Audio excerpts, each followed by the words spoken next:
So here's the opening to Hebrews 1. In many parts, in many ways, God of old, having spoken to the fathers in the prophets, in these last days did speak to us in a Son, whom he appointed heir of all things, through whom also he did make the ages.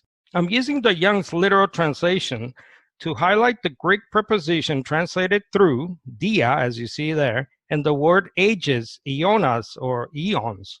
They point to the fact that the original Genesis creation is done by someone other than the Son. That is, God the Father created all things with his Son in mind. Hence, eons, sometimes translated as worlds or the universe itself.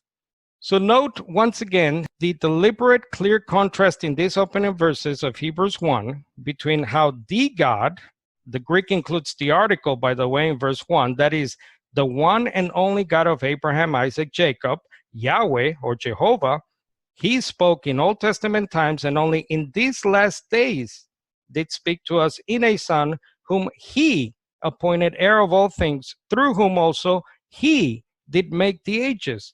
It's clear that a singular creator is in view, and he, note the he, could not possibly have spoken by a Son because God had not yet brought the Son into existence. The virgin birth record is witness to this fact, describing the genesis or origin of the Son in Matthew 1. As you see here, the record of the origin of Jesus Christ and the origin of Jesus, the Messiah, was like this. Note that the proper translation of the Greek genesis, origin, in these verses is only found in a couple of English translations. Most have either genealogy or birth, which takes away from the clear meaning of the Greek word genesis, that is, the origin, the beginning of the Son of God.